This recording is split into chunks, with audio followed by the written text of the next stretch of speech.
రాష్ట్ర ముఖ్యమంత్రి నారా చంద్రబాబు నాయుడు ఉప ముఖ్యమంత్రి కొణిదెల పవన్ కళ్యాణ్ ఆలోచనతో రాష్ట్ర ప్రభుత్వం ఏర్పాటు చేసిన అనతి కాలంలోనే రాష్ట్రంలో ప్రజాస్వామ్యం పరిమళిల్లాలనే ఆలోచనతో ఇప్పటికే ఉన్నటువంటి గ్రామ సభలను పునరుద్ధరణ చేసి గ్రామ సమస్యలను తెలుసుకుని వారి ఆలోచనలతో సత్వర పరిష్కార దిశగా నేడు రాష్ట్ర వ్యాప్తంగా గ్రామ సభలు నిర్వహించుకునేందుకు శ్రీకారం చుట్టామని రాష్ట్ర పర్యాటక సాంస్కృతిక సినిమాటోగ్రఫీ శాఖ మంత్రి కందల దుర్గేష్ పేర్కొన్నారు. శుక్రవారం నిడదవోలు మండలం కాటకోటేశ్వరం గ్రామంలో గ్రామ సభకు మంత్రి కందల దుర్గేష్, కలెక్టర్ ప్రశాంతి ముఖ్య అతిథిగా హాజరయ్యారు. ఈ కార్యక్రమంలో మంత్రి మాట్లాడుతూ తొలుత బ్రిటిష్ వారి తుపాకీకి గుండెను ఎదురుగా నిలబెట్టి ధైర్యం ఉంటే కాల్చుకోవాలని ఛాతిని చూపించిన సాహసోపేతమైన నాయకుడు, ఆంధ్ర రాష్ట్ర తొలి ముఖ్యమంత్రి సేవలందించిన ఆంధ్ర కేసరి టంగుటూరి వీరేశం పంతులను స్మరించుకుంటూ ఘననివాళులు అర్పించడం జరిగిందని, ఇది మన కర్తవ్యమని మంత్రి కందల దుర్గేష్ పేర్కొన్నారు. లేకపోతే వాళ్ళు ఇలా చేస్తే బాగుంటుంది అని అలాంటి సజెషన్స్ ఏమైనా ఉన్నాయా? దాని తర్వాత విలేజ్ యొక్క నీడ్స్. సో మీ విలేజ్ కి రోడ్ ఉందా? మీ విలేజ్ నుంచి మండల్ హెడ్ క్వార్టర్స్ కి వెళ్ళడానికి రోడ్ ఉందా? బరియల్ గ్రౌండ్ కి ఏమైనా ఇష్యూస్ ఉన్నాయా? సో అలా విలేజ్ కి సంబంధించిన ఇష్యూస్ మీరు డిస్కస్ చేసుకోవాల్సి ఉంటుంది. ఇవన్నిటితో పాటు మన కార్యక్రమాలు బాగా జరగాలి అని అన్నా, అలానే అదర్వైజ్ మనం ఏవైతే జీవన ప్రమాణాలు మనకు ఉన్నాయో అవి కొంచెం ఇంప్రూవ్ అవ్వాలన్నా కూడా మనం న్యాచురల్ రిసోర్సెస్ ని ప్రొటెక్ట్ చేసుకోవాలి. సో మీ దగ్గర సాయిల్ కండిషన్, మీరు ఏదైతే వ్యవసాయం చేస్తున్నారో ఆ భూమి పరిస్థితి ఎలా ఉంది, వాటర్ మనకి సమృద్ధిగా ఉందా లేదా, వాటర్ కన్జర్వేషన్ వర్క్స్ ఏమైనా చేయాలి. దాన్ని ఏమంటారంటే సస్టైనబుల్ డెవలప్మెంట్. దానికి సంబంధించిన అంశాలు మీరు చర్చించుకోండి.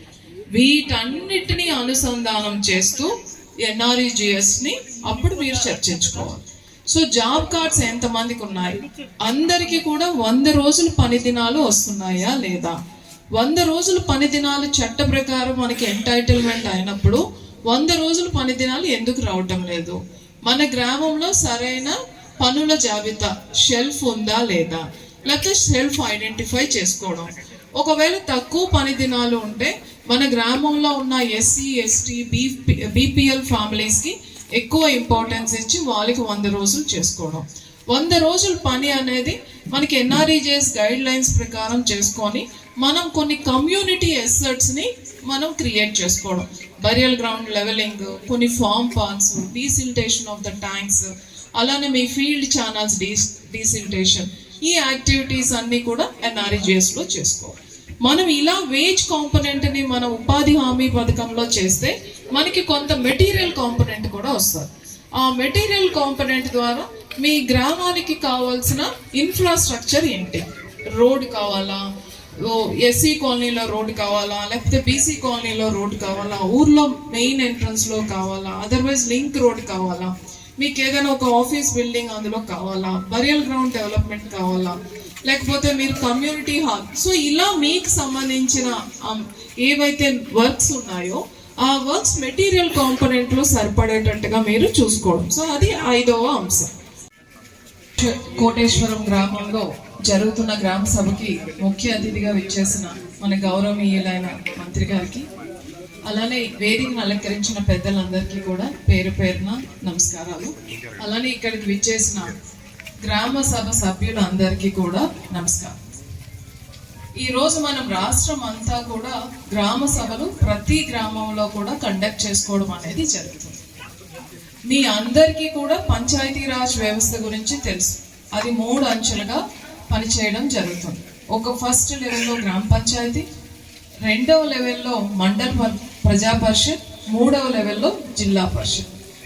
అయితే ఈ పంచాయతీరాజ్ వ్యవస్థకి ఏది ఆయుపట్టు అంటే అది గ్రామ సభ. మన పంచాయతీరాజ్ చట్టం ప్రకారం మనం 4 సార్లు గ్రామ సభల్ని కండక్ట్ చేసుకోవాలి. అది January 26 అంటే జనవరి 26 రిపబ్లిక్ డే, August 15 మన స్వాతంత్రం వచ్చిన రోజు, అలానే May 1 ఏదైతే శ్రామిక దినోత్సవంగా చేసుకుంటామో ఆ రోజు, అలానే October 2 గాంధీజీ జయంతి రోజు మనం 4 గ్రామ సభల్ని కండక్ట్ చేసుకుంటాం. ఈ గ్రామ సభల్ని కండక్ట్ చేసుకునేటప్పుడు గ్రామ పంచాయతీ యొక్క విధి విధానాల మీద వాళ్ళకి ఏమైనా అభ్యంతరాలు ఉన్నా, అలానే గ్రామంలో కావాల్సిన అవసరాలు గ్రామ పంచాయతీకి తెలియజేసేటట్టు, గ్రామంలో ఉన్న ఇబ్బందులు, అలానే గ్రామ పంచాయతీ ఏదైతే అమలు చేస్తుందో ఆ అమలు చేసే కార్యక్రమాలు అనేది గ్రామ సభలో ఎవరైతే సభ్యులుగా ఉన్నారో వాళ్ళందరికీ చేరుతున్నాయా లేదా అనే ఉద్దేశంతో గ్రామ సభ అనేది ఒక ప్రజాస్వామ్య వేదిక. గ్రామానికి సంబంధించిన అవసరాలు, గ్రామానికి సంబంధించిన సమస్యలు, గ్రామంలో ఉన్న ఇండివిజువల్స్ యొక్క ఎంటైటిల్మెంట్స్ చర్చించుకునే ప్లాట్ఫామ్ ఇది. మనము 4 గ్రామ సభలు చేస్తున్నప్పటికీ గ్రామ సభ యొక్క ముఖ్య ఉద్దేశం ఇంకా ప్రజలకి అర్థం అవ్వాలి. గ్రామ సభలో 18 సంవత్సరాలు నిండిన ప్రతి పౌరుడు కూడా గ్రామ సభ సభ్యులుగా ఉంటారు. సో వాళ్ళ అవసరాల్ని గ్రామ సభ ముందు పెట్టొచ్చు. 10% హౌస్ హోల్డ్స్లో, అంటే మనకి మొత్తం పాపులేషన్లో 10% మంది గ్రామ సభ కావాలి అని సర్పంచ్ గారికి, పంచాయతీ సెక్రటరీకి అడగవచ్చు. అలా కానప్పుడు 50 మంది మీ గ్రామంలో ఎవరైతే అర్హులుగా ఉన్నారో, గ్రామ సభకి అర్హత పొందాలి అంటే 18 సంవత్సరాలు నిండాలి, వాళ్ళు కూడా రిక్వెస్ట్ పెట్టి గ్రామ సభని కండక్ట్ చేసుకోవచ్చు. ఈ 4 గ్రామ సభలు స్టాట్యూటరీ గ్రామ సభలు కాకుండా అలా గ్రామ సభ కండక్ట్ చేసుకోవడానికి ముఖ్య ఉద్దేశం ఏంటి? మాకు ఈ స్కీమ్స్ పంచాయతీ రాజ్లో చూసుకుంటే మనకి 15th ఫైనాన్స్ నిధులు ఇలా వస్తున్నాయి. MGNREGS ఉపాధి హామీ పథకంలో మనకి ఈ పనులని మనం చేసుకుంటున్నాం. ఉపాధి హామీ పథకంలో మనకి ఒక్కొక్కరికి వేజ్ కింద, వేతనం కింద ఇలా వస్తుంది. అదర్వైజ్ మన స్కూల్లో ఏమి సమస్యలు ఉన్నాయి, లేకపోతే మనకి రోడ్స్లో ఏమైనా సమస్యలు ఉన్నాయా, మన గ్రామానికి లింక్ చేసే దాంట్లో లింక్ రోడ్లో సమస్యలు ఏమైనా ఉన్నాయా, చేస్తుందో అమలు చేస్తున్న పథకాలన్నీ అర్హులకు చేరుతున్నాయా లేదా, వీటి మీద మీకు ఏమైనా చెప్పాలి అని అనుకుంటే మీరు ఒక స్పెషల్ రిక్వెస్ట్ని ఇచ్చి గ్రామ సభని ఏర్పాటు చేసుకొని గ్రామంలో ఇవన్నీ చర్చించుకొని మీ యొక్క నిర్ణయాన్ని గ్రామ సభ రెజల్యూషన్ రూపంలో మీరు పంచాయతీకి అందజేస్తారు. సో అలాంటి ఫోరంని ఇంకా స్ట్రెంగ్థెన్ చేయాలి అని, గ్రామ ప్రజలందరికీ కూడా గ్రామ సభ యొక్క హక్కులు, బాధ్యతలు తెలియజేయాలనే ఉద్దేశంతో మన గౌరవ ఉప ముఖ్యమంత్రి గారు తీసుకునే ఇనిషియేటివ్ ఇది. అందుకే రాష్ట్రం అంతా కూడా ఒకే రోజు గ్రామ సభలు చేయడం, ఈ గ్రామ సభ కన్వీనర్గా ఉన్న పంచాయతీ సెక్రటరీకి ఆ బాధ్యత పెట్టడం, ప్రతి గ్రామ సభ కూడా ఒక మండల స్థాయి అధికారి సూపర్వైజ్ చేసినట్టుగా చేయడం. సో ఇది సింపుల్గా చెప్పాలి అంటే గ్రామంలో పౌరులుగా ఉన్న వాళ్ళందరికీ కూడా వాళ్ళ అధికారాలు, హక్కులు, బాధ్యతలు తెలియజేయడం. ఇలా చేసేటప్పుడు గ్రామ సభకి విస్తృత అధికారాలు ఉంటాయి. ఒక ప్రత్యేకమైన ఎజెండా ఉండదు. మీరు మీ గ్రామ సమస్యని ఏదైనా ఈ ఫోరంలో మీరు చర్చించుకోవచ్చు. అలా చర్చించుకునే సమయంలో మీకు కూడా కొంత అడ్వైజరీ, ఇలా చేస్తే బాగుంటుంది అనే ఉద్దేశంతో మనం ఒక 5 థీమ్స్ని సజెస్ట్ చేయడం అనేది జరిగింది. అందులో ఫస్ట్ థీమ్ ఏంటంటే మీ individual needs. So individual needs అనగానే మనకి ప్రతి ఒక్కరికి కొన్ని పథకాలు. సో పెన్షన్ పథకం మనకు అమలు అవుతుంది. కొత్తగా గవర్నమెంట్ ఫామ్ చేసినాక మనం 4,000 రూపాయలు పెన్షన్ ఇస్తున్నాం. ఆ పెన్షన్ అర్హులైన వాళ్ళు అప్లికేషన్ పెట్టుకొని ఉంటారు. వాళ్ళకి ఏమైనా సమస్యలు ఉన్నాయా లేదా, సో ఇండివిజువల్గా మీరు ఏవైతే బెనిఫిట్స్ పొందుతున్నారో దానికి సంబంధించిన సబ్సిడీస్ వస్తున్నాయా, లేకపోతే దానికి సంబంధించిన అర్హత కార్డ్స్ మీకు వస్తున్నాయా, ఆరోగ్యశ్రీ కార్డు ఉందా, రేషన్ కార్డు ఉందా, లేకపోతే మీకు మనము పిఎం ఆయుష్మాన్ భవ కార్డ్స్ కూడా ఇస్తున్నాం, అవి ఉన్నాయా, LPG గ్యాస్ కనెక్షన్స్ ఉన్నాయా. సో ఇలా ప్రతి హౌస్ హోల్డ్స్కి, ఇండివిజువల్స్కి కావాల్సిన ఇష్యూస్ అన్నీ కూడా మీరు ఫస్ట్ ఎజెండాలో మీరు చర్చించుకోవడం జరుగుతుంది. మీకు ఏమైనా సమస్యలు ఉంటే ఇక్కడ ఒక అధికారిని పంచాయతీ సెక్రటరీ గారు పెట్టి ఉంటారు, ఆయనకి మీ అప్లికేషన్స్ ఇస్తారు. రెండవ అజెండాకి వచ్చేటప్పుడు ఇంటికి సంబంధించిన ఇష్యూస్. సో మీ ఇంటికి ట్యాప్ కనెక్షన్ ఉందా, మీ ఇంటికి వెళ్ళడానికి రోడ్ ఉందా, అలానే మీ ఇంటికి సంబంధించిన ఏవైతే హౌస్ హోల్డ్ సర్వేలు అవి చేస్తున్నామో దానికి సంబంధించిన ఏమైనా అభ్యంతరాలు ఉన్నాయా అనేది రెండవ అంశం. మూడవ అంశం అనేది కమ్యూనిటీ నీడ్స్. అంటే మీ అందరికీ కూడా మంచిగా స్కూల్ ఉందా, స్కూల్లో టీచర్స్ అందరూ వస్తున్నారా, పిల్లలు స్కూల్కి వెళ్తున్నారా లేదా, మన దగ్గర ఉన్న అంగన్వాడీ సెంటర్ బాగా పనిచేస్తుందా లేదా, అంగన్వాడీ టీచర్ అండ్ ఆయా వాళ్ళ సేవలు అందించడంలో మీకు ఏమైనా సమస్యలు ఉన్నాయా. మనకి ఇక్కడ ఉన్న ఏదైతే హెల్త్ క్లినిక్ ఉందో హెల్త్ క్లినిక్ సిబ్బంది సరిగా వస్తున్నారా, సెక్రటేరియట్ స్టాఫ్ అందరూ కూడా వాళ్ళ సేవలు అందించడము మీకు సంతృప్తికరంగా ఉందా లేదా? రాష్ట్రంలో అన్ని గ్రామాల్లో కూడా నిర్వహించుకుంటూ జరుగుతుంది. కేవలం మన కాటకోటేశ్వరం గ్రామంలో మాత్రమే కాదు, రాష్ట్రంలో ఉన్నటువంటి అన్ని గ్రామాల్లో ప్రతి ఒక్క గ్రామంలో కూడా ఈ కార్యక్రమం జరుగుతుంది. దీంట్లో భాగంగా ఇంతకుముందు కలెక్టర్ గారు చాలా విశదీకరించి చెప్పారు. దాంతోపాటు శేషారావు గారు కూడా బాధ్యతల గురించి కూడా చెప్పారు. ఈ రెండింటిని దృష్టిలో పెట్టుకోండి.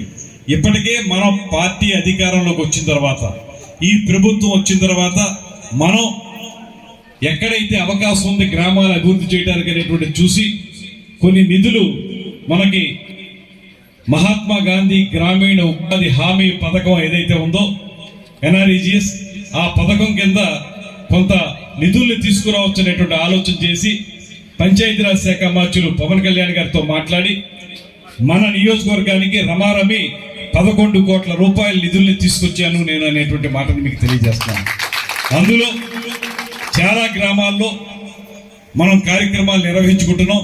ముఖ్యంగా కాటకురం గ్రామంలో ఇవాళ రమారమి 25 లక్షల రూపాయల నిధులతోటి ఇక్కడ కార్యక్రమాలను నిర్వహించబోతున్నాం. అయితే ఇందులో నేను హానెస్ట్ గా ఒప్పుకునేటువంటి మాట ఒకటి ఏంటంటే, నిధులు ఎక్కడ మనకు తొందరగా తెచ్చుకోకపోతే ఇబ్బంది పడతామనే ఆలోచనతోటి పలానా రోడ్లు వేయించుకోవడానికి నిధులు కావాలని అడిగి తెచ్చుకున్నటువంటి మాట వాస్తవం. అయితే దీంట్లో మీ భాగస్వామ్యం కొంచెం తక్కువగానే ఉంది. అయితే ఇక నుంచి మనం చేసేటువంటి ప్రతి కార్యక్రమం కూడా ఏదైతే గ్రామ సభ అంటున్నామో అందులో భాగంగా రాబోయే రోజుల్లో ఇప్పుడు జరుగుతున్నటువంటి కార్యక్రమాలతో పాటు శాంక్షన్ అయి అవి మనం అమల్లోకి వస్తున్నటువంటి కార్యక్రమాలు ఎటు జరుగుతాయి, వాటితో పాటు రాబోయే రోజుల్లో ఏ కార్యక్రమాలు చేసుకోవాలి. చాలా సందర్భాల్లో నాకు ఇక్కడ కనపడేది, ప్రతి గ్రామంలో కూడా కనపడేది, మేము ఎన్నికల సమయంలో వెళ్ళినప్పుడు శేషారావు గారు నేను కూడా డ్రైనేజ్ వ్యవస్థ గురించి ఎక్కువగా మాట్లాడతాను. రోడ్డు ఉంటే డ్రైన్ లేదు, డ్రైన్ ఉంటే రోడ్ లేదు. రోడ్డు డ్రైను రెండు ఉంటేనే మనకి ఆ రోడ్డు 10 కాలాల పాటు నిలబడుద్ది. అదేవిధంగా మన మురుగునీరు బయటికి వెళ్ళేదానికి అవకాశం ఉంటుంది. ఆ డ్రైన్ల వ్యవస్థ ఒకటి బాగు చేసుకోవాలనేటువంటి మాట చాలా మంది స్పష్టంగా చెప్తా ఉన్నారు. అదేవిధంగా పుంత రోడ్లు కొన్ని, ఆ పుంత రోడ్లని బాగు చేసుకుని సరైనటువంటి మార్గంగా ఏర్పాటు చేసుకోవాలనేటువంటి మాట కూడా కొన్నిసార్లు చెప్తున్నారు. ఇప్పుడు కూడా మిత్రులు చెప్తున్నారు, కాటకోటేశ్వరం గ్రామంలో మనకున్నటువంటి ఈ పుంత రోడ్లని ఏ రకంగా బాగు చేసుకోవాలనేటువంటి మాట. దీనికి మనకి ఏదైతే గ్రామీణ ఉపాధి హామీ పథకం కింద నిధులు ఉంటాయో అవి కానీ, రాబోయే రోజుల్లో ఇతర నిధులు కానీ, వీటన్నిటినీ కూడా మనం తీసుకొచ్చి గ్రామాన్ని అభివృద్ధి చేసుకోవాలంటే ఏ కార్యక్రమాలను ఎప్పుడెప్పుడు నిర్వహించుకోవాలనేటువంటి మాటని మీ ఆలోచనల నుంచి తీసుకుని చేయాలనేటువంటి దానికే ఈ గ్రామ సభను ఏర్పాటు చేయడం జరిగింది. ఇందులో కలెక్టర్ గారు చాలా స్పష్టంగా చెప్పారు ఏ అంశాలు ఇందులో ఉంటాయి, ఏ అంశాల్లో మనం ఆలోచించుకుని చెప్పాలని. దాంతోపాటు ఒక ముఖ్యమైన మాట వారు చెప్పింది ఏంటంటే, మీరు కేవలం మేము చెప్పే మాటలు విని చప్పట్లు కొట్టి వెళ్ళిపోవడానికి కాదు ఈ కార్యక్రమం.